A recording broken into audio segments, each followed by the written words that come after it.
ምስጢር ያልታወቀና የማይታወቅ የሚል ትርጉም በፍጹም በመጽሐፍ ቅዱስ ውስጥ አልያዘም። እኛ እንዳሰብነው ምስጢር ማለት ለማንም የማይገባ የተሰወረ፣ ያልተገለጠ፣ ያልተብራራ የሚል ትርጉም አይደለም ያለው። ስለዚህ ምስጢር የሚለው ቃል የታወቀ የሚታወቅ ሰማያዊና እግዚአብሔራዊ እውነት እንጂ ስውር የሆነና ሰው ሊረዳው የማይችል ከባድ የሚል ትርጉም የለውም። የእግዚአብሔር ምስጢር ክርስቶስን ማዕከል ያደረገም ወንጌል ነው። የእግዚአብሔር ምስጢር ወንጌልን ማዕከል ያደረገ ትምህርትም ነው። የተሰወረ የጥበብና የእውቀት መዝገብ ነው ኢየሱስ እና እርሱን ሰው ካላወቀ ይስታል፣ እግዚአብሔርን ይስታል። እሱን ያላየ አብን አያይም። እርሱ ሕይወት፣ መንገድ፣ እውነት ነው።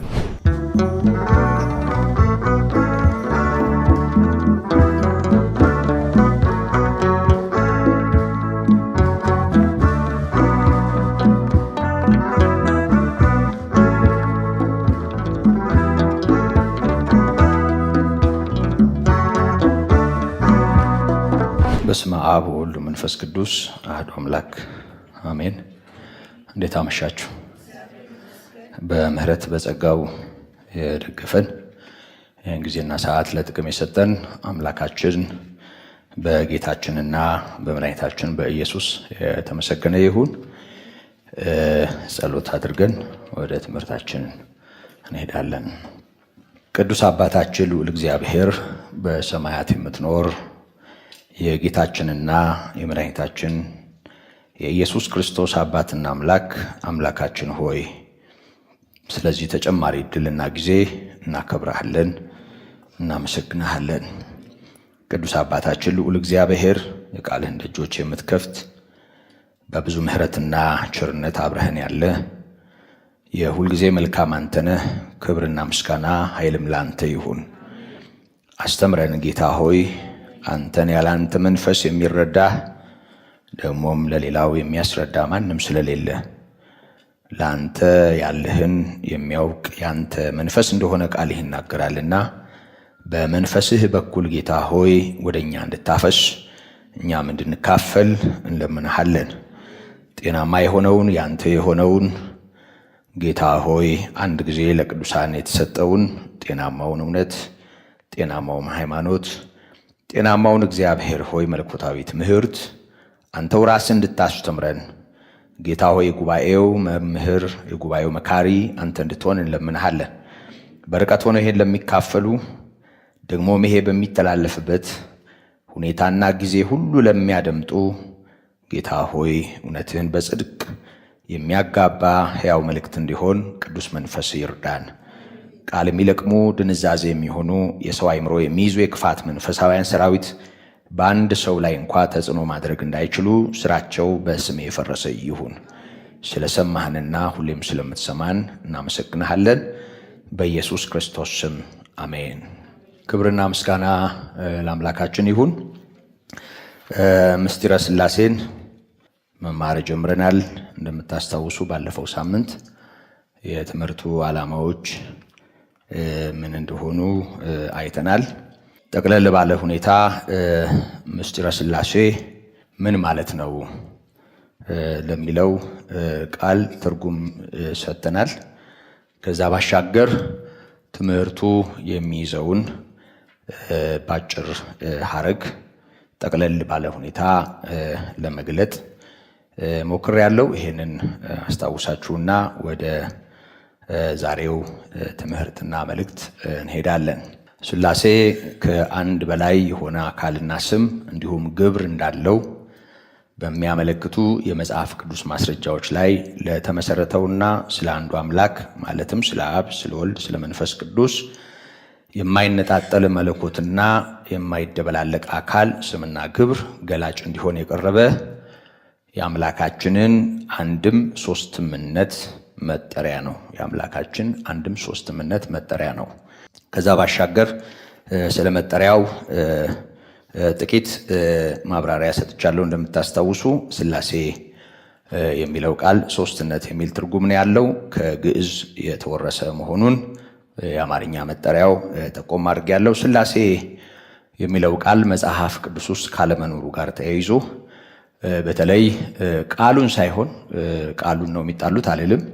ምክንያቱም መጽሐፍ ቅዱስ ላይ የሌሉ ግን ቴዎሎጂካል ናቸው የተባሉ አንዳንድ ገላጭ ቃላትን ሲጠቀሙ የምናያቸው ቤተ እምነቶችና ግለሰቦች ይህንን ቃል የመቃወማቸው ምክንያት ቃሉ የተሸከመውን ትርጉም ካለመቀበል ጋር እንደሚያያዝ፣ የወልድን አምላክነት የማይቀበሉ ወይም የማያምኑ ወይም ደግሞ መንፈስ ቅዱስም አካል ያለው መለኮት መሆኑን የማይቀበሉ በዋናነት በእኛ ሀገር ሁኔታ የወልድን አምላክነት የማይቀበሉና እንዲሁም ደግሞ አብ ወልድ መንፈስ ቅዱስ በተለያየ ዘመን አብ ወልድ መንፈስ ቅዱስ በሚል ስም የተጠራ አንድ አካል ነው ብለው የሚያምኑ ወይም ሶስትነትን የማይቀበሉ ቤተ እምነቶች ያው ይሄ ቃል ይሄንን እውነት የሚያስረግጥ ስለሆነ ቃሉን ሲጋፉ እና ለዚህም ቃል አሉታዊ የሆኑ ሌላ ስያሜ ሲሰጡ እንሰማለን። እንግዲህ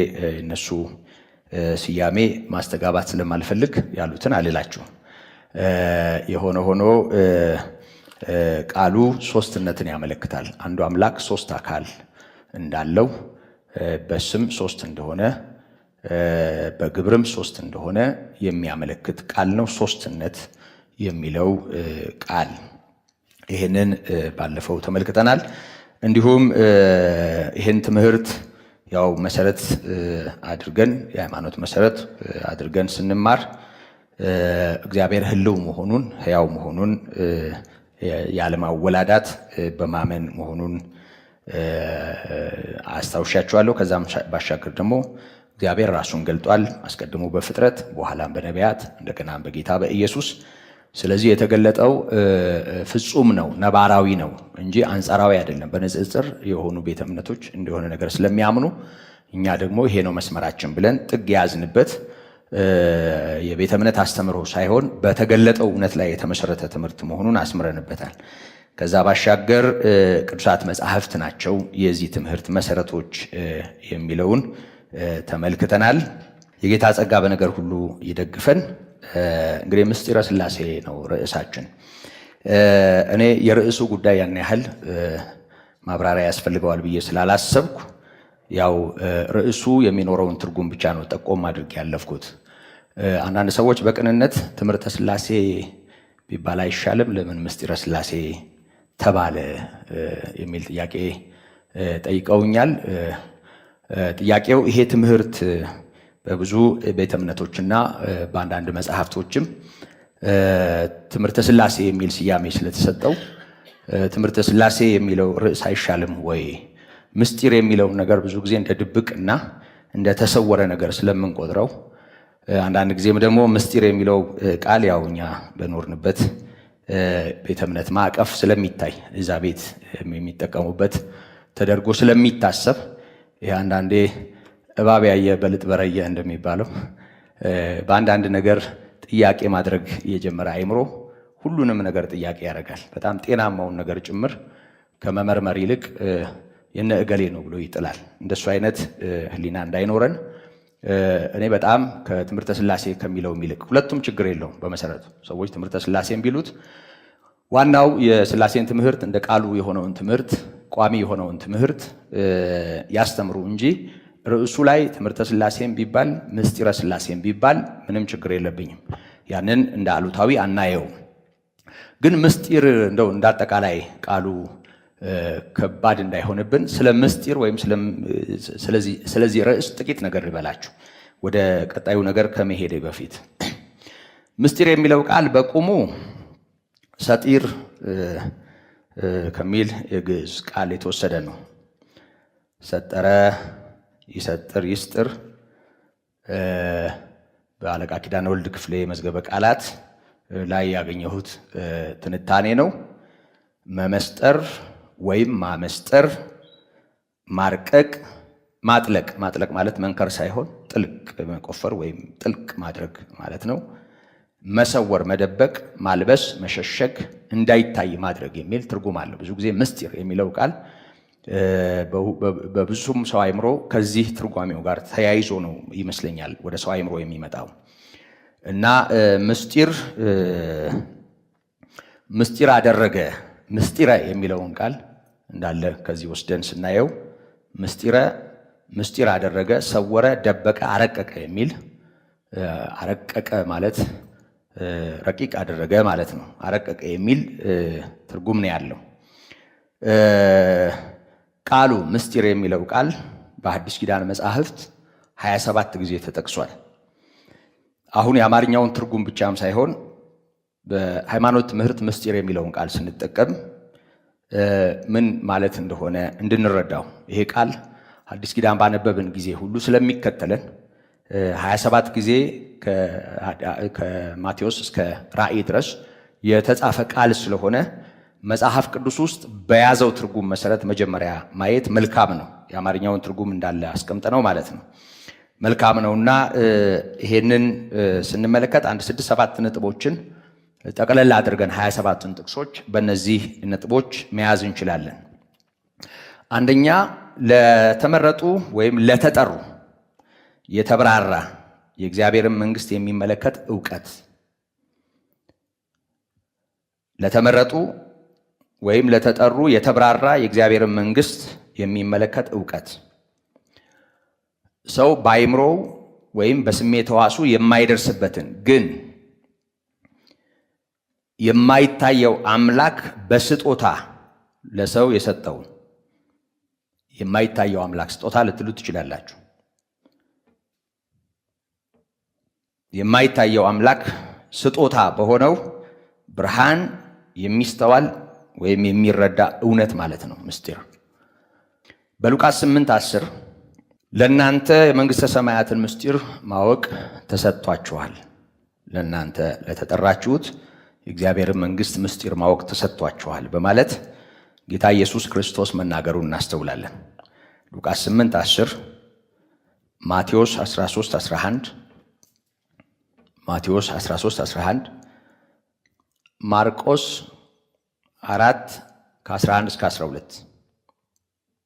ከነዚህ ጥቅሶች በመነሳት ሐሳቡን የበለጠ ግልጽ ለማድረግ አስረጅ በሆኑ ምሳሌዎች የሚቀርብ እውነት ጌታ ለእናንተ ለተጠራችሁት የመንግሥተ ሰማያትን ምስጢር ማወቅ ተሰጥቷችኋል፣ ለነሱ ግን እንዳያውቁ በምሳሌ ነው በማለት በዓለም ያሉትን የእሱ ከሆኑት ለይቶ ጌታ ከተናገረው ንግግር ነው ይሄንን ቃል የወሰድኩት።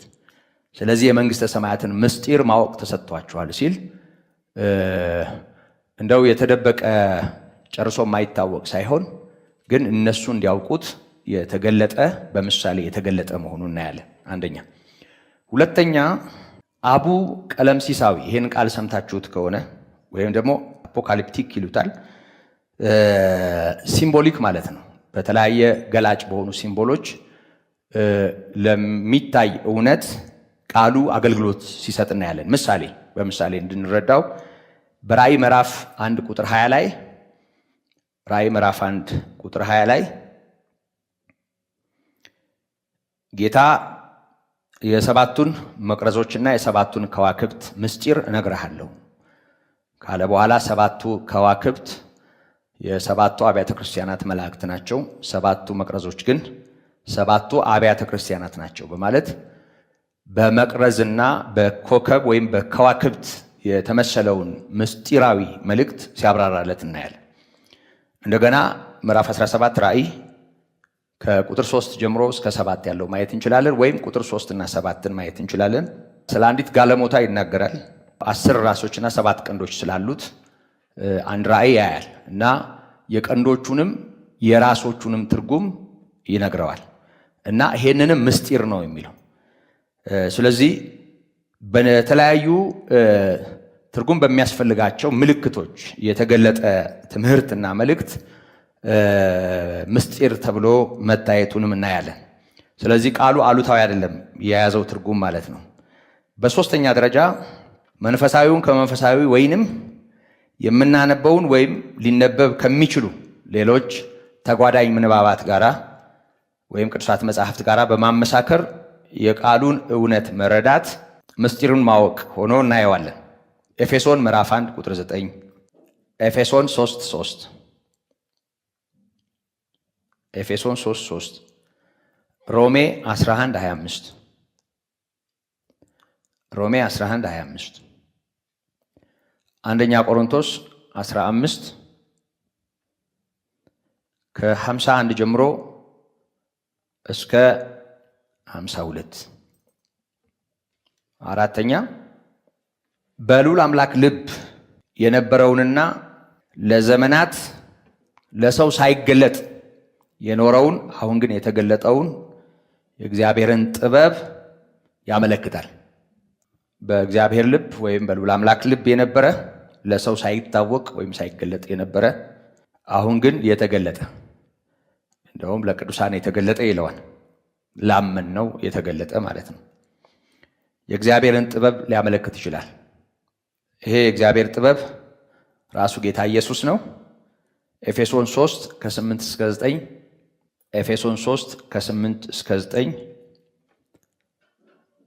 እና አንደኛ ቆሮንቶስ 2:7 አንደኛ ቆሮንቶስ 2:7 አንደኛ ቆሮንቶስ 2:7 ቆላሲስ 1:26 ሌላው አምስተኛ በሰው ልብና አእምሮ በክብር ተጠብቆ ሊኖር የሚገባው የቤተ ክርስቲያን እውነት። የቤተ ክርስቲያን ምስጢር መጠበቅ ለሚችሉ ለታመኑ ሰዎች የተገለጠ እንዲሆን ወይም እንዲህ አይነት ሰዎች ለአገልግሎት እንዲመረጡ ጳውሎስም ያዛል። ከዛ ባሻገር ይሄው እውነት በአገልጋዮች ልብና ቤተ ክርስቲያን ውስጥ በልዩ ልዩ ኃላፊነትም ሆነ ሲጀመር አገልጋይ ስንል የማያገለግል ክርስቲያን እንደሌለ ታውቃላችሁ። ካመንበት ከጨለማ ወደ የሚያስደንቀው ብርሃን ከተሻገርንበት እውነት የተነሳ ሁላችንም የጌታ ምስክሮች ነን። ግን ዲያቆናት ብሎ ከአገልጋዮች ጋር ስላያያዘው በዚህ ቋንቋ ነው ያወራሁት። አንደኛ ጢሞቴዎስ 3:9 እና 3:16 ላይ በታማኝነት ጥቅሶቹ እንደምታዩዋቸው ተስፋ አደርጋለሁ። ምክንያቱም ጥቅሶቹ እያጓጉኝ ነው ያለፍኳቸው። ባነባቸው በጣም ደስ ይለኛል። ግን እያንዳንዱ ስብከት ስለሚሆን ጊዜውን እንዳይወስድብን እናንተ ታነባላችሁ ብዬ ነው እነዚህን አስረጂ ጥቅሶች ዝም ብዬ ማጽፋችሁ። ስለዚህ ታምናችሁ አንብቡ። ስድስተኛ ምስጢር ያልታወቀና የማይታወቅ የሚል ትርጉም በፍጹም በመጽሐፍ ቅዱስ ውስጥ አልያዘም። ያልታወቀ ወይም የማይታወቅ ጨርሶ ማንም ሊደርስበት የማይችል የሚል ትርጉም ይዞ በጭራሽ በምናያቸው ሐዲስ ኪዳን ላይ በምናያቸው 27ቱም ጥቅሶች ውስጥ ጨርሶ እንደዚህ አይነት ትርጉም አልያዘም። የተሰወረ የተገለጠ ቅዱሳት መጽሐፍትን በማገናዘብ የሚገባ በእግዚአብሔር ልብ የነበረ ለቅዱሳን እግዚአብሔር የሰጠው እንጂ ምስጢር የሚለው ቃል ድብቅ፣ ስውር የሚል ጨርሶ ሰው ማይገባው ማይረዳው የሚል ትርጉም የለው። እንደዚህ አይነት ትርጉም አልያዘም። አንደኛ ቆሮንቶስ 13:2 እና ሮሜ 16 ከቁጥር 25 እስከ 26 አንደኛ ቆሮንቶስ 13:2 እንደዚህ ይላል። ትንቢትን ቢኖረኝ ምስጢርንም ሁሉና እውቀትን ሁሉ ባውቅ፣ ምስጢርን ባውቅ፣ እውቀትን ሁሉ ባውቅ። ምስጢር ያልታወቀ የማይታወቅ ሳይሆን የሚታወቅ ለቅዱሳን የተገለጠ በእግዚአብሔር ልብ የነበረ በመንፈስ ቅዱስም በቃሉም በጌታ መገለጥም ግልጽ የሆነ እውነት ነው። ምስጢርን ባውቅ የሚለው ቃል የታወቀን የተገለጠን እውነት ነው ምስጢር የሚለው። ስለዚህ እኛ እንዳሰብነው ምስጢር ማለት ለማንም የማይገባ የተሰወረ ያልተገለጠ ያልተብራራ የሚል ትርጉም አይደለም ያለው። እንደውም ትምህርት ከሚለው በላይ በጣም ገላጭ ነው ምስጢር የሚለው ቃል። ለምስጢረ ሥላሴ ወይም ለሥላሴ ትምህርት በጣም ገላጭ ነው። ቃሉን በደንብ ስላልተረዳ ነው ኔጌቲቭሊ እያሰብነው ነው ወይም እንደዛ የሚታሰብበት ሁኔታ አለና ገላጭ ነው። አሁን ለቃሉ ጥብቅና ለመቆም አይደለም፣ ግን እንደ አጠቃላይ ቃሉ መጽሐፍ ቅዱስ ላይ ሰፊ ቦታ የተሰጠው ስለሆነ ምን አይነት ትርጉም እንዳለውም እንድናውቅና እንድንረዳ ነው። ሮሜ ምዕራፍ 16 ከ25 ከ26 ያለውንም ብናየው ለአሕዛብ ሁሉ የታወቀ ምስጢር ይለዋል። ወንጌሉ ለአሕዛብ ሁሉ የታወቀ ምስጢር። በመሰረቱ ምስጢር በራሱ ቅድምም ጠቆም እንዳረኳችሁ ራሱ ጌታ ኢየሱስ ክርስቶስ ነው። የእግዚአብሔር ምስጢር ተብሎ በግልጽ ተጽፏል። ቆላሲስ 1:26ም ላይ ኤፌሶን 3 ከ8 እስከ 9ም አንደኛ ቆሮንቶስ 2:7ም ቅድም ጽፋችሁታል። ይሄንን እውነት ያሳያል። ለአሕዛብ ማለት ደግሞ ከእስራኤል ውጪ ላለው አይደለም። እዚህ ላይ ትርጉሙ እንደሱ ሳይሆን ለተለያየ በመሰረቱ አሕዛብ ማለት ምን ማለት እንደሆነ ትረዱታላችሁ አይደል? ሕዝብ ሲባል ብዙ ጊዜ ብሉይ ኪዳን ላይ ያው ሕዝብ ስንል ያዕቆብና ልጆቹን ወይም አብርሃምና ዘሩን ነው።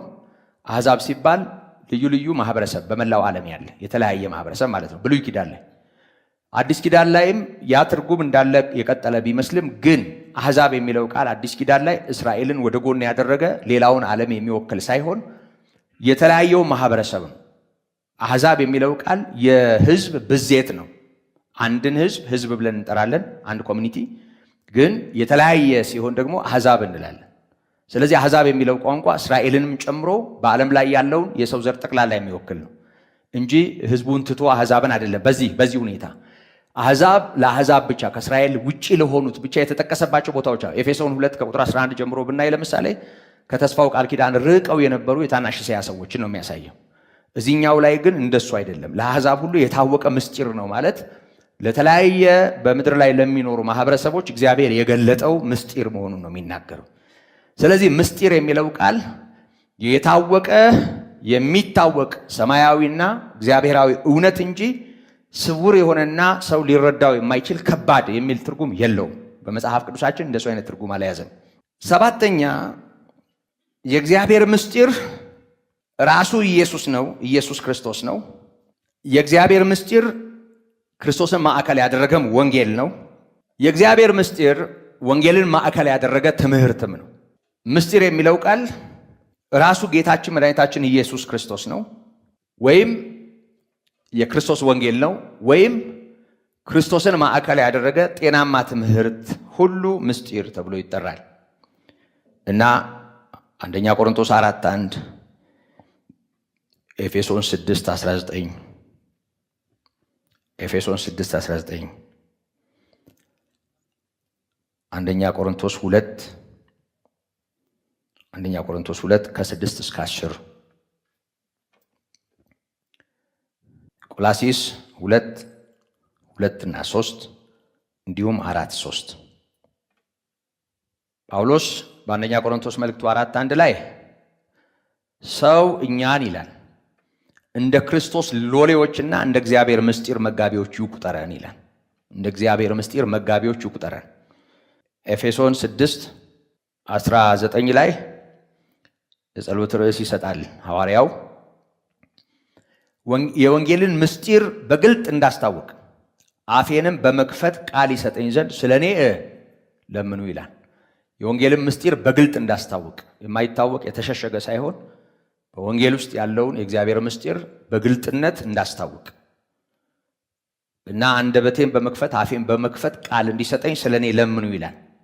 ይሄም ደግሞ ሌላ ሳይሆን ቁጥር 20 ላይ ስለ ወንጌልም በሰንሰለት መልእክተኛ የሆንኩ መናገር እንደሚገባኝ ስለ እርሱ በግልጥ እናገር ዘንድ ለምኑ ይላል እና ክርስቶስን ማዕከል ያደረገውን እውነት ያልተሸሸገውን እውነት ግን እንደሚገባ መግለጥ ማስተማር እንድችል ስለኔ ጸልዩ የሚለው ቃል ይሄን እውነት ያሳየናል። ወንጌል ነው የእግዚአብሔር ምስጢር፣ ክርስቶስን ማዕከል ያደረገ ትምህርትም ነው የእግዚአብሔር ምስጢር፣ ራሱ ጌታ ኢየሱስ ክርስቶስ ነው የእግዚአብሔር ምስጢር።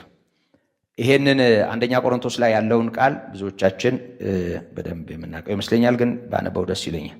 ምዕራፍ 2 ከቁጥር 6 ጀምሮ እንደዚህ ይላል። በበሰሉት መካከል ግን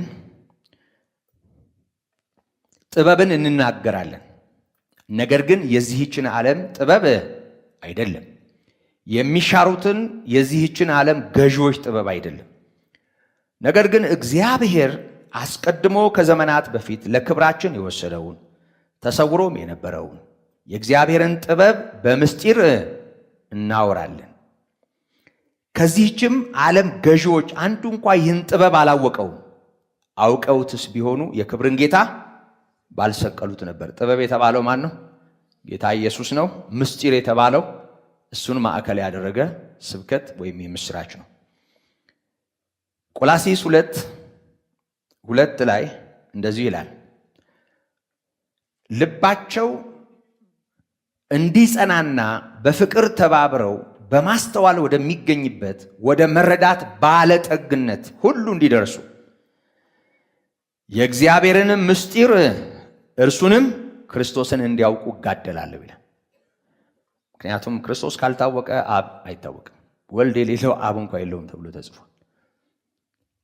ምስጢረ ሥላሴ ነው እየተማርን ያለነው። በክርስቶስ ጉዳይ ግራ የገባው ነገር ካለን እግዚአብሔርን አናውቀው። ወልድ የሌለው አብ እና መንፈስ ቅዱስም የሉትም። ክርስቶስ የእግዚአብሔር ምስጢር ነው። የእግዚአብሔርን ምስጢር እርሱንም ይላል ክርስቶስን እንዲያውቁ እጋደላል። ቁጥር 3 ላይ የተሰወረ የጥበብና የእውቀት መዝገብ ሁሉ በእርሱ ነውና ይላል። የተሰወረ የጥበብና የእውቀት መዝገብ ነው ኢየሱስ እና እርሱን ሰው ካላወቀ ይስታል፣ እግዚአብሔርን ይስታል። እሱን ያላየ አብን አያይም። እርሱ ሕይወት፣ መንገድ፣ እውነት ነው ወደ አብ ለመምጣት። ይህንን ጌታ ራሱ በዮሐንስ 14:6 ላይ ተናግሯል። ስለዚህ ክርስቶስ የእግዚአብሔር ጥበብ ነው። እሱን ማወቅ እግዚአብሔርን ወይም አብ፣ ወልድ፣ መንፈስ ቅዱስን ማወቅ ነው። እሱን መሳት እግዚአብሔርን ወይም አብ፣ ወልድ፣ መንፈስ ቅዱስን አምላክን መሳት ነው። ይሄንን ማስተዋል ያስፈልጋል። 4:3 ላይ እንደዚህ ይላል፣ በዚያን ጊዜም ስለ እርሱ ደግሞ የታሰርኩበትን የክርስቶስን ምስጢር እንድነግር እግዚአብሔር የቃሉን ደጅ ይከፍትልን ዘንድ ስለኛ ደግሞ ጸልዩ ይላል። ስለዚህ የእግዚአብሔር ምስጢር ክርስቶስ ነው። ክርስቶስ የእግዚአብሔርም ጥበብ ነው። ክርስቶስ የእግዚአብሔርም ኃይል ነው እና እሱን በማወቅ ነው እግዚአብሔር የሚታወቀውና ይሄ ክርስቶስን ማዕከል ያደረገው ትምህርት ወንጌል ማለት ነው። ወንጌልን ማዕከል ያደረገው ትምህርት ራሱ ጌታ ኢየሱስን አካሉ ማለት ነው፣ ማንነቱን ማዕከል ያደረገው ትምህርት የእግዚአብሔር ምስጢር፣ የእግዚአብሔር ጥበብ፣ የእግዚአብሔር ኃይል ነው። 8ኛ ነጥብ በተገለጠው፣ በታየው፣ በተሰማው፣ በተዳሰሰው ነውና የእግዚአብሔር ምስጢር የሚገለጠው ማለት ነው። ይሄ ቃል ከአንደኛ ዮሐንስ ምዕራፍ 1 ከቁጥር 1 እስከ 3 ካለው የተወሰደ ነው። አንደኛ ዮሐንስ ምዕራፍ 1 ጆሮአችን የሰማውን ዓይናችን ያየውን በእጆቻችን የተዳሰሰውን እሱን እናወራላችኋለን። እኛ ህብረታችን ከአባት ከልጁም ከኢየሱስ ክርስቶስ ጋር ነው። ከኛም ጋር ህብረት እንዲሆንላችሁ ደግሞ ደስታችሁን ፍጹም እንዲሆን ይሄንን እናወራችኋለን ብሏል ዮሐንስ። ከዚህ የተወሰደ ነው። ስለዚህ ክርስቶስ የተገለጠ ነው፣ የታየ፣ የተዳሰሰ፣ የተደመጠ ነው። በምድር ላይ የኖረ እንደኛ ፍጹም ሰው ሆኖ የተመላለሰ ነው እና የእግዚአብሔር ማንነት የተገለጠው በሱ ነው። ጌታ ኢየሱስ ክርስቶስ የአባቱን ደግሞም የመንፈስ ቅዱስን ስምም አካልም ገልጧል እና ክርስቶስ ስለ አብ ባስተማረው ወይም ስለ እግዚአብሔር በተናገረው ነገር ውስጥ የእግዚአብሔርን ስም እንዲሁም ደግሞ የአካሉን ልዩነት እንዲሁም ደግሞ ግብሩንም ጭምር አስታውቋል። ስለዚህ በዮሐንስ 1:18 ላይ እግዚአብሔርን ያየ አንድስ እንኳ የለም፣ በእቅፉ ያለ አንድ ልጅ እርሱ ተረከው እንዳለ ይሄ የተዳሰሰው ጌታ በዕብራውያን ምዕራፍ 1 ቁጥር 3 ላይ የክብሩ መንጸባረቅ የባህሪው ትክክለኛ ምሳሌ የተባለው ጌታ በቆላሲስ ምዕራፍ 2 ከቁጥር 2 ጀምሮ እስከ 3 ቅድም ባነበብኩት ይሄ የማስተዋልና የጥበብ ሁሉ መዝገብ የሆነውን ጌታ በገለጠው ወይም ባስተማረው እውነት ላይ የተመሰረተ ነው ማለት ነው ትምህርታችንና ምስጢረ የሚለው ቃል ለዚህ በጣም የተሻለና ጥሩ መግለጫ ነው። ስለዚህ ምስጢረ ሥላሴ ማለታችን ልክ ነው ወይም ችግር የለበትም ወይም በጣም የተሻለ ነው ትምህርተ ከሚለው። ግን ዞሮ ዞሮ ርዕሱ ሳይሆን ትምህርቱ ነውና ወሳኙ ርዕሱ እንቅፋት እንዳይሆን በዚሁ አንጻር እንድናየው ነው። ምስጢር የሚለው ቃል መጽሐፍ ቅዱሳችን ውስጥ አሉታዊ ትርጉም እንደሌለው ማስረዳት አስፈላጊ የሆነው ከዚሁ ጋር ሳልወጣ የመጨረሻው ጥቅስ ማለት ነው በዚህ ክፍል ዮሐንስ 17 ከቁጥር 5 ጀምሮ እስከ 10 ባለው ቃል ውስጥ እንደምናስተውለው ጌታችን ኢየሱስ ክርስቶስ የጸለየውን ብዙዎች የሊቀ ካህናትነት ጸሎት ይሉታል። ሐሙስ ማታ የተጸለየ ወይም እጁ በተያዘበት ዕለት የጸለየው ጸሎት እንደሆነ ይታመናል። ምዕራፍ 17 ከቁጥር 5 ጀምሮ ጌታችን እንደ ጭቅ ያለ በሱና በአባቱ መካከል ያለውን ነገር የሚያሳይ ነገር ተናግሯል በጸሎቱ። ቁጥር 5 ላይ አባት ሆይ ዓለም ሳይፈጠር በአንተ ዘንድ በነበረኝ ክብር አንተ በራስህ ዘንድ አክብረኝ አለ። ከዛም አባት ሆይ ዓለም ሳይፈጠር ከሚለው ቃል ቀጥሎ ቁጥር 6 ላይ ከዓለም ለሰጠኸኝ ሰዎች ስምህን ገለጥኩላቸው፣ ያንተ ነበሩ ለእኔም ሰጠሃቸው ይላል። ስምህን ገለጥኩላቸው እያወራ ወይም እየተነጋገረ ወይም እየጸለየ ያለው ወደ አባቱ ነው። ስምህን ለነዚህ ከዓለም ለሰጠኸኝ ሰዎች ገለጥኩላቸው ሲል እናያለን። ከዛ ባሻገር የሰጠኸኝን ቃል ሰጥቻቸዋለሁ ሲል እናየዋለን። እነርሱም ተቀበሉት ሲል እናየዋለን። እና ጌታ አስተምሯል ስለ ራሱም ስለ አባቱም በአጠቃላይ የመንግሥተ ሰማያትን ምስጢር ፍንትው አድርጎ ግልጽ አድርጓል። ስለዚህ የሰጠኸኝን ቃል ሰጥቻቸዋለሁ እነሱም ተቀበሉት ብሏል። እና አንተም እንደላከኝ አመኑ ብሏል። እና ጌታ ኢየሱስ ክርስቶስን ከአብ ዘንድ ወደዚህ እንደመጣ መቀበል፣ እሱ ያስተማረውን ትምህርት እንደወረደ ያለምንም ማወላዳት መቀበል፣ እሱ ስለ አባቱ ስምም ሆነ ወይም ስለ እግዚአብሔር ስምም ሆነ በአካሉ ዙሪያ በትምህርቶቹና በጸሎቱም በአጠቃላይ ሁኔታው የገለጠውን ነገር በደንብ ፍንትው አድርጎ ማየት ሥላሴን ለመረዳት በጣም ወሳኝ ነው። ይህንን የማይረዳ ሰው ሥላሴን መረዳትም አይችልም። የሥላሴ ትምህርት መሰረቱ የክርስቶስ መገለጥ መሆኑን መርሳት የለብንም። ባለፈው ጠቅለል ባለ ሁኔታ ትምህርታችን እነዚህን ነገሮች እንደሚይዝ ጠቆም አድርጌያችኋለሁ። የሆነ ሆኖ ግን አጠቃላይ ይሄ ትምህርት ምናልባትም ምን ያህል ወይም ምንድን ነው የምንማረው ከዚህ በኋላ የሚል ነገር ካለ ባለፈው ጊዜም ገድቦኝ ጠቆም ያላረኳችሁን እንዲሁ እንደ ስኮፕ ወይም ደግሞ እንደ ትምህርቱ ልክ ልትቆጥሩት ትችላላችሁ። የተወሰኑ ነጥቦችን አንደኛ በዚህ በምስጢረ ሥላሴ ትምህርታችን አምላካችን አንድ አምላክ ወይም መለኮት አንድ ስለመሆኑ እንማራለን። የመጀመሪያው ክርስቲያን ሶስት አምላክ የለውም። አምላካችን አንድ መሆኑን እንማራለን። አምላካችንን ወይም የመለኮትን አንድነት እንማራለን። የመጀመሪያው እሱ ነው። ሁለተኛ አንዱ አምላክ ከአንድ በላይ የሆነ አካል እንዳለው እንማራለን። የአካል ሶስትነት፣ አንዱ አምላክ ሶስት አካል አለው። የአካል ሶስትነት። ሶስተኛ ከአንድ በላይ የሆነው የሥላሴ አካል። ብዙ ጊዜ በተለምዶ ሰዎች ሥላሴዎች ሲሉ እንሰማለን አይደል? እና እንደውም ምስጢረ ሥላሴንም እያስተማሩ ሥላሴዎች ሲሉ የምሰማቸው ሰዎች አሉ። ሥላሴዎች ማለት የአማርኛ ብዜት ነው አይደል? አዎ፣ ሥላሴ ማለት ደግሞ የግዕዝ። ስለዚህ ሶስቶች ማለት ነው። ለማለት የተፈለገው ይገባናል፣ ምንም ጥርጥር የለውም። በቅንነት መስማት እንችላለን። ሰው ሥላሴዎች ስላለ ትልቅ ገደል ገብቷል ማለት አይደለም። ግን ከቋንቋ አኳያ ሥላሴዎች ማለት ሶስቶች ማለት ነው እና እንደሱ አይደለም። ከአንድ በላይ የሆነው አካላቸው የሥላሴ ማለት ነው በስማቸው ተገልጧል። ስለዚህ የስም ሶስትነትን አስረግጠን እናያለን። የስም ሶስትነትን አስረግጠን እናያለን። ባለፈው በሰጠዋችሁ መግቢያ ላይ አብን ወልድና መንፈስ ቅዱስ፣ ወልድንም አብና መንፈስ ቅዱስ፣ መንፈስ ቅዱስንም አብና ወልድ ማለት አይቻልም። ይሄ ማደበላለቅ ነው፣ ልክም አይደለም። ስለዚህ በተለየ አካል ላለው የተለየ ስም መሆኑን ማስተዋል ያስፈልጋል። ስለ ስም ሶስትነት እናያለን። አንዱ አካል አይደለም፣ ሶስት ስም ያለው ሶስት አካል ነው። አራተኛ ልክ እንደ አካልና ስም ግብራቸውም የተለየ ነው። ልክ እንደ አካልና ስም ግብራቸውም የተለየ መሆኑን እናያለን።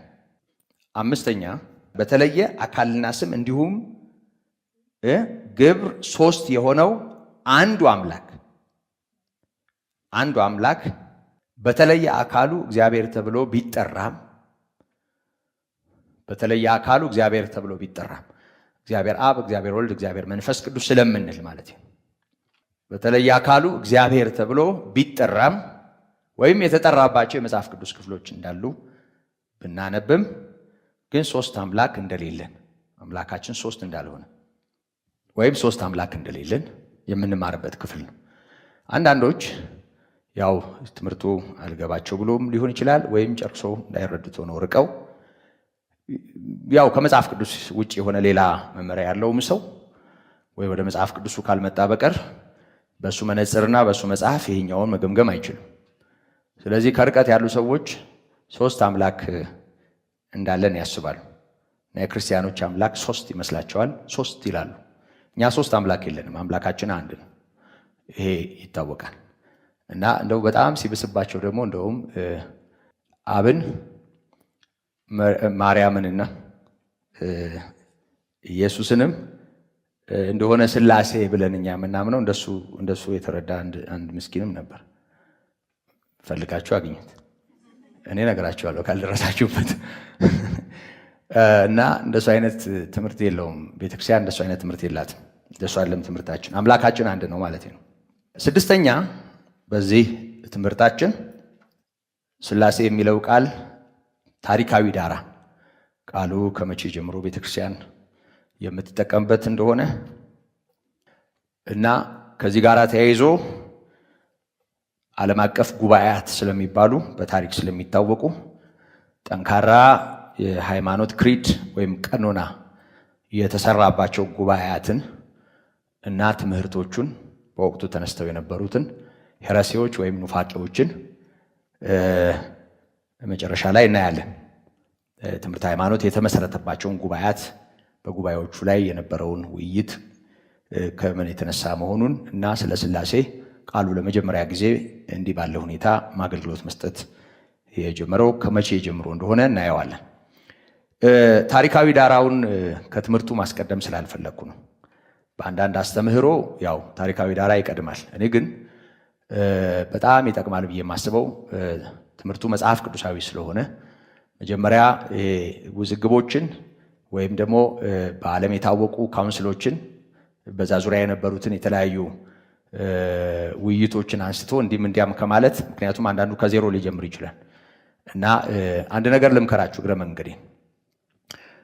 አንዳንድ ሰው የወንጌል አገልግሎት እንደው ምስክርነት ሲጀምር በጣም ከልዩነት ወይም ከችግር ወይም ሰዎች ውስጥ ከሚያየው ልክ አይደለም ብሎ ከሚያምነው ነገር ይጀምራል እና ከሱ ጋር ተያይዞ ሲጨቃጨቅና ሲነታረክ የሚያምነውን ነገር ትክክለኛውን ነገር ሳይናገርም ሳይመሰክርም የሚጠቅምም ነገር ሳያስቀር ይለያያል። በጣም ድሮ በጣም እንደ ትልቅ የአገልግሎት መስክ ለቅሶ ቤት እና እንዲህ ማህበራዊ ሁኔታዎች በጣም እኔ በጣም ደስ የሚሉኝ የአገልግሎት ቦታዎች ናቸው። በተለይ ለቅሶ ቤት ሰው ሁሉ ቁጭ ብሎ የሚያድርበት፣ አንዳንዱ ካርታ እየተጫወተ አንዱም እየቃመ አንዱም እያስቃመ የሚያሳልፈው ድምቅ ያለ ማህበራዊ መስተጋብር ያለበት ቦታ ነውና ሌሊቱ ሙሉ መንፈሳዊ ነገሮች ለመካፈል ይመቻል እና አንዳንድ ሰዎች እንቅፋት ይሆናሉ ከልዩነት። ይሄ በቃ ዝም ብሎ ልክ ካልሆኑ ስተት ከሚባሉ ሌላው ቤተ እምነት ውስጥ ከሚታዩ ችግሮች ይጀምሩትና ክርስቶስን የሚያህል ነገር እንደው አንዴም ሳይጠራ ወይ ስለ ክርስቶስ ሰምራ ወይ ስለ አርሴማ ሲያወራ ሲጨቃጨቅ እዛው ላይ ጭቅጭቁ እዛ ጋር ይደመደማል። በፍጹም እሱ ጤናማ አይደለም ለወንጌል ብዬ ነው እኔ የማምነው በግሌ። ምክንያቱም ሁልጊዜ ሰው ያከበረው ነገር ትልቅ ነው ብሎ የያዘው ነገር ትልቅ እንዳልሆነ የሚያውቀው የበለጠ ትልቅ የሆነውን ማየት ሲችል። ይህም በደንብ አስተውሉ። ሌላው ቀርቶ ቅዱስ ጳውሎስ በሁለተኛ ቆሮንቶስ መልእክቱ ምዕራፍ 3 ላይ ስለ ብሉይ ኪዳኑ ያ በፊደላት ላይ ስለተቀረጸው ስለ ሞት አገልግሎት በተናገረበት ክፍል ያ የከበረው እንኳ ከሚበልጠው ክብር የተነሳ ክብሩን አጥቷል ነው የሚለው። ብሉይ ኪዳን እኮ የራሱ ክብር ነበረው አይደል? የራሱ እኮ ክብር አለ፣ ቀላል አይደለም። ያንን ኪዳን ማንም ዘው ብሎ እኮ ማገልገል አይችልም። ያ ኪዳን በጣም የተከበረና በታላቅ ፍርሃት እግዚአብሔር የሚመለክበት ኪዳን ነው። ግን የበለጠ ክብር ያለው ሲመጣ ያኛው ክብሩን አጣ። ሁልጊዜም ቢሆን ልክ ያልሆነው ነገር ይሄ ልክ አይደለም ብሎ ከሰው ጋር እንዲህ ሲታገሉ አላስፈላጊ ንትርክ ውስጥ ከመግባትም ደግሞም የሚጠቅመውን ነገር ሳይናገሩ በጸብ ከመደምደምም ከሚጠቅመውና ከሚያድነው ነገር መጀመር ይሻላል። ሰው ይሄንን ማወቅ ከቻለ የሚጠቅመውን ሕይወት የሆነውን ዋና የሆነውን ማየት ከቻለ ሌላውን አንተም ሳትነግረው ይለየዋል። እኛን በእርግጠኝነት እነዚህ ዙሪያው የነበሩ ነገሮች ስተት ናቸው ብለው ማንም ሰው አሳይቶን አይደለም ወደ ብርሃን ይመጣ። በእኔ ሕይወት አንዳንዱ እንደዛ መጥቶ ሊሆን ይችላል፣ ሁሉም አንድ አይደለም። በእኔ ሕይወት ግን እኔን ከብዙ ነገር የገላገለኝ ክርስቶስን መረዳቴ ነው። እሱ እየበራልኝ ሲመጣ እሱ ሁሉን መሆን ሲችል እሱ በልቤ ትክክለኛውን ስፍራ ሲይዝ ቤት እንደገቡ ሳላውቅ ነው ብዙዎቹ እንዲስፈልግ ያጣዋቸው። አላሳደድኳቸውም። ውጪም ያልኳት የለችም፣ ውጣም ያልኩት የለም። እውነቴን ነው የምላችሁ። የት እንደሄዱ ያጣኋቸው እሱን እዚህ ውስጥ ሳገኘው ተገቢውን ቦታ ሲይዝ በቃ ሁሉን ሆኖ ተገኘ። ክርስቶስ ሁሉን ሆኖ ተገኘ። በቃ እሱ ሊቀ ካህን ከሆነ ሰው ከእግዚአብሔር ጋር በክርስቶስ ከሆነ የሚታረቀው ክርስቶስ ቤዛ ከሆነ ክርስቶስ ጸሎት የሚሰማ ከሆነ ምንም ዙሪያ ጥምጥም ካላስፈለገው ቅርብ ከሆነ ጌታ ምን አሁን ከሌላ ጋር ምን ያታግለኛል? ምንም ሳልታገል ነው ሌላው ነገር የት እንደሄደ ያላየሁት። ግልጽ ነው የምናገረው ነገር። ይኸውላችሁ ይሄንን አስተውሉ። ሌላውንም ለመጥቀም ጤናማውም የአገልግሎት መስመር ነው ብዬ አምናለሁ። ይሄን በደንብ አስተውሉ። ታስታውሳላችሁ ፍልስጤማውያን ታቦቱን ማርከው ይዘው ሄዱ አይደል? ከዛ አዛጦን የሚባለው ዋሻ ውስጥ ወስደው ዳጎን ያለበት ጣዖት ያለበት ስፍራ አስገቡት እና ምን ሆኖ ተገኘ? በነጋታው ጣዖቱ ድፍት ብሎ አይደል? አዎ። እና ለማቅናት ሞከሩ። በሚቀጥለው ጊዜ ፍልጥልጥ አድርጎ ጭንቅላት እግር ምናምን ለየብቻ ብትንትን አድርጎ አሳደረው እና እስራኤል ዳጎንን ለመዋጋት ጦር ሰራዊት ይዛ ብትመጣ በምንም ታምር አይሳካላት። ግን የከበረው ነገር እዛ ዋሻው ሲገባ የእግዚአብሔር የክብሩ መገለጫ የሆነው ሲገባ ዳጎን እንክትክት ብሎ ነው የተገኘ።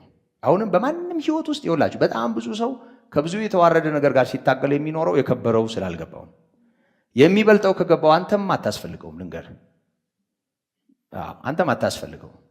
እና ሰው የተሻለውን ነገር እንዲረዳ እና በትምህርቴም ውስጥ በእያንዳንዱ ካውንስል የነበሩ ጭቅጭቆችን ክርስቶስ አምላክ ነው የማይሉ ሰዎች እነሱ ስለሚያነሷቸው ንትርኮች፣ ሰባሊዮሳውያን አንድ ገጽ ነው ያለው አምላክ ሶስት አካል የለውም ሥላሴ እንዲህ ነው እያሉ የሚናገሩ ሰዎች የሚያነሷቸውን ብዙ ነገሮች አንስቼ እዚህ እሱን ተቀዳሚ ባደርግ አንዳንዱ ሰው ገና ስለ ሥላሴ ትምህርት ጤናማ ነገር ከሌለው አላውቅም። ስንቶቻችሁ አሁን እዚህ ውስጥ ስንቶቻችሁ መሰረታዊ የክርስትና ትምህርት እንደተማራችሁ መሰረታዊ ሆኑ ከመዳን ጋር የተያያዘው ስንቶቻችሁ ከዚህ ትምህርት መንፈሳዊ ነገር እንደጀመራችሁና ወይም ከዚህ ቀደመ ነገር እንዳላችሁ አላውቅም። ያው ብዙ ናችሁ፣ ብዙ እንግዳም ሰው ስለማይ ማለት ነው። በተለይ መሰረታዊ ትምህርት ያልተማራችሁ ሰዎች መሰረታዊ ትምህርት ብትማሩ መልካም ነው። ስለዚህ ምንም ከዜሮ የሚጀምር ሰው ሌላ ሂሳብ ውስጥ ገብቶ ከውዝግብ እንዳይጀምር እኔ እነዚህን ከቤተክርስቲያን ታሪክ ጋር የተያያዘ ነገር መጨረሻ ላይ እንደ ሰባተኛ ነጥብ የማነሳው ነገር አለ። ስለ ሥላሴ አሉታዊ የሆኑ የሰባሌዎሳውያን ወይም ደግሞ የአሬዎሳውያን ትምህርት ኔጌቲቭ የሆኑ ወይም ደግሞ ሥላሴን የማይቀበሉ አስተምህሮች ናቸው እነዚህ ትምህርቶች እና በዚህ ዙሪያ ያሉ ንትርኮችን አንስቼ ተቀዳሚ ማድረግ አልፈለኩም። ከነዚህ ታሪካዊ ዳራዎችን መነሳት አልፈለኩም። መጽሐፍ ቅዱሱ በቂ ስለሆነ ሚስጥረ ሥላሴን ለማስተማር ሙሉ ስለሆነ እነዚህን ኋላ ማምጣት ለኔ ይቀለኛል እና ጤናማም ነው ብዬ አምናለሁ በግሌ። ሌሎች አይ ሰው ጥያቄ ካለው ሰው ችግር ካለበት እሱን ነገር አጽድቶ መጀመር ጥሩ ነው ብለው ሊያምኑ ይችላሉ። እንደ እምነታቸው ይሆንላቸው፣ ችግር የለውም እንደዛ ማሰባቸው። እኔ ደግሞ አይ ሰው ከየትም ይምጣ ከየት የሚጠቅመውን መጽሐፍ ቅዱሳዊ የሆነውን ትክክል የሆነውን ነገር ማስተማርና ከዛ እሱን ካወቀ በኋላ አንዳንዱ ጥያቄም ከሆነ በትምህርት ውስጥ ይመለሳል። አንዳንድ ሰዎች በጣም ብዙ ነገር ይዘው ይመጣሉ እና እንዲደርድረው ይሄንንም መልስ ስጠኝ ይላል። ምንም በደም ስለመዳን ምንም ነገር የማያውቁ ሰዎች ታቦት በአዲስ ኪዳን ያስፈልጋል አያስፈልግም? ድንግል ማርያም ታማልዳለች አታማልድም? ኢየሱስ አማላጅ ነው አይደለም? ይሄን ደርድረው ይመጣሉ። እኔ ሞኝ ነኝ እንዴ ከነሱ ልጅነት ጋር የምታገለው? መጀመሪያ ተማር ሀ ብለህ ክርስቶስን እወቀው። መጀመሪያ መሰረታዊው ነገር ይግባ። ከዛ በኋላ አንዳንዶቹ ይገርማቸዋል። እኔ ቀን ቀጥሬ ሳልመልስላቸው ትምህርቱ አሳርፏቸው አይ በቃ ተመልሶልናል ይላል። እኔ እሱን አምናለሁ። ሰው ትክክለኛ የሆነው ነገር ጤናማ የሆነው ነገር መማር ከቻለ አንተ ሳትነግረው እንዴ ምድር ላይ ላለ ስፍር ቁጥር ለሌለው ስንጥብ ማት ወሬ ለዛ ሁሉ የሚሆን መልስ መስጠት እኮ ያደክማል። አያችሁ የስተቱ መንገድ የጥፋቱ መንገድ ልክ ጌታ እንዳስተማሩ ወደ ጥፋት የሚወስደው መንገድ ሰፊ ነው አለ። ብዙዎች ይሄዱበታል፣ ይመቻል፣ በጣም ብዙዎች ይሄዱበታል። ወደ ህይወት የሚወስደው ግን ጠባብና አንድ ነው አይደል? አዎ፣ በጠበበው ደጅ መግባት በጣም ለብዙዎች ከባድ ነው። ስለዚህ በሰፊው መንገድ ብዙዎች ይሄዳሉ እና ይኸውላችሁ የስተቱ መንገድ ብዙ ስለሆነ ስፍር ቁጥር የሌላቸውን ይሄ በክርስትናው ዙሪያ ዝም ብሎ በመሰረቱ አንዳንዴ ሰይጣንም ጭምር ነው ማለት ቤተክርስቲያን ትክክለኛ ስራዋን እንዳትሰራ እንዴ እዚህ ጋር ጉንጩን ወጥሮ በጫት ቁጭ ብሎ ስለ ቤተ እምነት የሚያወራ ምስኪን አሁን ከሱ ጋር ያንተ ሃይማኖት የእንትና ሃይማኖት እያልኩ እኔ ቀልዳለሁ። ለምን አይደረግማ? አያችሁ፣ ሰይጣን የሆነ ነገር አምጥቶ እንደ ኳስ እኛ ሜዳ ላይ የሚያስቀምጠው ነገር አለ። እኛ ተሻግረን እንዳንሄድ፣ ሰዎች እንዳይጠቀሙ፣ የሚድኑበትን እውነት እንዳያገኙ በጣም ብዙ ነገሮች ፊት ለፊት ያመጣ እና በጣም ብዙ ሰው ከዛ ጋር ሲነታረክ ነው ጊዜውን የሚያጠፋው። እኔ እንደሱ አላምንም። ብዙዎችን ለመጥቀም የተሻለውን የሚበልጠውን ማቀበል፣ ከዛ በኋላ ካልገባው ማብራራት፣ ካልገባው ለጥያቄው መልስ መስጠት። እኔ እሱን መንገድ ነው የምከተለው። ለዚህ ነው 6ኛና 7ኛውን ነጥብ መጨረሻ ላይ ያረኩት። ለዚህ ነው መጨረሻ ላይ ያረኩት። የጌታ ጸጋ ይብዛላችሁ። እንግዲህ ዛሬም የመግቢያ ሆኗል እና ከመጀመሪያው ከ5 ነጥቦች ከመጀመሪያው ርዕስ በሚቀጥለው ሳምንት እንጀምራለን። አባታችን ልዑል እግዚአብሔር በሰማያት ያለኸው እውነተኛ አምላክ የሆንከው ቅዱስ የሆንከው እናመሰግንሃለን፣ እናከብረሃለን። ይህን ዕድል ስለሰጠህን ክብርና ምስጋና ለአንተ ይሁን። ጌታችንና አምላካችን መድኃኒታችን ሆይ አንተ አስተምረን። በእውነት ይሄ እውነት ለጠፋባቸውና ግራ ለሚጋቡ እንደሚገባ ረፍት የሚሆን የትምህርት ጊዜ እንዲሆንልን ነገራችንን ሁሉ ለአንተ አሳልፈን ሰጠን። ስለዚህም ቀን እናመሰግንሃለን። በኢየሱስ ክርስቶስ ስም አሜን።